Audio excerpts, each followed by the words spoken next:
प्रतिष्ठा समारोह में जाने पर अखिलेश बोले, भगवान का जब बुलावा आता है तभी दर्शन होते हैं। नमस्कार, स्वागत है आपका यूनाइटेड टाइम्स न्यूज में और आप देख रहे हैं यूनाइटेड टाइम्स न्यूज। आइए नजर डालते हैं खबर की ओर। समाजवादी पार्टी के राष्ट्रीय अध्यक्ष अखिलेश यादव ने 22 जनवरी को अयोध्या में होने वाले प्राण प्रतिष्ठा समारोह में जाने के सवाल पर कहा कि हम सभी लोग उस परंपरा को मानते हैं कि जब भगवान बुलाते हैं तभी दर्शन होते हैं। उन्होंने कहा कि घर से भगवान के दर्शन करके निकलते हैं, सीढ़ी उतरते ही भगवान के दर्शन होते हैं, दरवाजा खोलते ही भगवान के दर्शन होते हैं। अब आप ही बताइए कि किस भगवान के दर्शन करने जाऊं। अखिलेश यादव ने पत्रकारों के सवालों के जवाब दिए। स्वामी प्रसाद मौर्य के विवादित बयानों पर उन्होंने कहा कि ये भाजपा वालों से पूछना चाहिए, क्योंकि वे भाजपा में 5 साल रहे।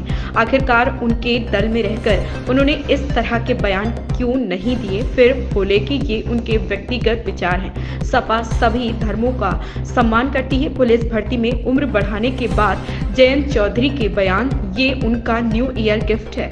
पर अखिलेश ने सवाल किया, जयंत चौधरी को रिटर्न गिफ्ट में क्या मिला।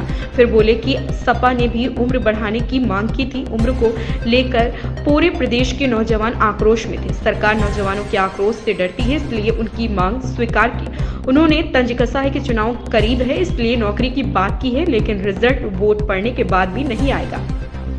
सपा प्रमुख ने कहा कि लोकसभा चुनाव की लगातार तैयारी हो रही है। गठबंधन बनने के बाद यूपी की 80 सीटें हराने का काम करेंगे और भाजपा को हटाएंगे। उन्होंने कहा कि संविधान और नारी सम्मान दोनों बचाएंगे। महिलाओं को लेकर बोले कि लोकसभा चुनाव में समाजवादी महिला संगठन पूरी ईमानदारी के साथ सपा को जिताने का काम करेगा।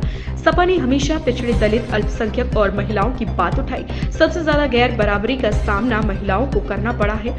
आरोप लगाया है कि यूपी में महिलाएं सबसे ज्यादा असुरक्षित है। महिलाओं को मणिपुर याद है। सभी ने इस कांड की निंदा की, लेकिन भाजपा ने नहीं की।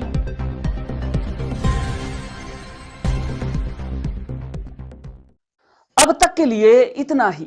देखते रहें यूनाइटेड टाइम्स न्यूज।